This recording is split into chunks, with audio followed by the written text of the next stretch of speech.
I really think about all the times I heard songs for the first time. I remember being on the 403 outside of Brampton when they released Butt Swiggling. It was a funny, and I just remember that. And I remember being in St. John, New Brunswick, the first time I heard Little Bones off of Road Apples. And it was a Mustang parked at a red light, and it was booming through a tea roof. And the first time I heard Escape is at Hand by the Traveling Man is probably the most poignant moment in the movie that was released a long time running, when the first song Gord played after he came through his surgery was Escape is at Hand for the Traveling Man. There always seemed to be irony in everything Gord did.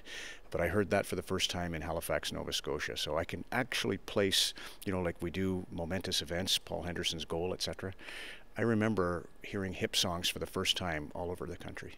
And that's one thing I think a lot of the reaction we're seeing online, especially in the hockey community, is players saying his music was my whole career. He had a special connection with hockey. Why was that? Well, he's Harry Sinden's godson, so he has that love of the Boston Bruins, and Harry Sinden and Don Cherry are really close, so it's not enough that I have Don in the Kingston story, but I was really blessed to meet all 5 members of the band, and they were a hockey team. They split the revenues, all the royalties, evenly.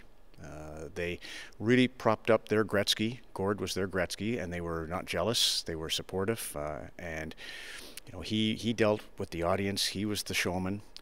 And they were the engine. It was a great hockey team, so great band, but they played it like Harry Sinden would have loved. And they wrote music about hockey, which was something kind of unique to them, right? Well, Gord, that's for me, I liken him to our Shakespeare. His vocabulary was incredible, his honesty, his heart was raw. He chose different ways to celebrate Canada, but he always did it as a tutorial. It was almost always a little bit about some of the angst or some of the unfairness.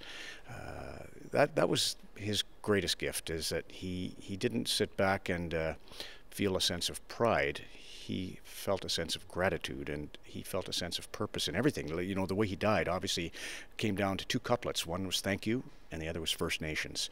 And he made it a point always to have a purpose. And he sat and worked hard every night, by the fire, by the candle. He would write, and he would write. And that's why it's his line. But I love the idea, night takes the chances and day the applause. He really understood how much risk there was in writing, how much it was a challenge, it was work, and he accepted it, and he did it conscientiously, and that's why under the bright lights it worked. And that was a line that you referenced in your Sportsnet article that you wrote about Gord. You were a big part of his final show, and you said you were nervous. I was actually surprised to read that, but it was a massive moment in front of the country. Except I didn't view it so much as the massive moment or the 10 million viewers or any of that. What I did view it as is this is Ron's chance to say thank you properly to Gord, who had meant so much to me. I quoted the song The Wherewithall. This is a long answer for television, but The Wherewithall is basically, I always loved that guy. He's not on TV anymore to get out before he had the wherewithal. And it was about vanity. It was about being sort of locked into the vices, whether it be fame or fortune. You would walk away. And I used that as my sort of personal marching orders. Gord gave me marching orders. Every time I ever met him, he gave me a tip on how to behave. He would teach me, Ron, you're coming back to Hockey Night in Canada in the leading role. You would do well to remember, your job is to elevate Elliot, Kelly, and Nick and make sure that you help them to shine. I think that is really important because they became the team when Sportsnet and Rogers took over. They need you. Imagine, this is Gord Downie. We're supposed to be talking about his tour across Canada and his battle, and all he wanted to do was counsel me on the best way to help others. Really good. And what was your final marching orders from Gord? What would have been shared in your last conversation together? We talked a lot about that. We talked about having the, gratitude. Patrick, his brother, and Gord and I were having a beer, and it was amazing. Gord was completely lucid in his naming hockey players, the cast of Hockey Night in Canada. He really struggled to remember his own song lyrics at the end, but he had that down that day. And Patrick, his brother, said to me, Ron, I'm glad you thanked Gord, because that's what Gord's trying to do now. He wants to thank his band by having this tour, to have a little nest egg for each of the other 4 members. He wants to thank his fans.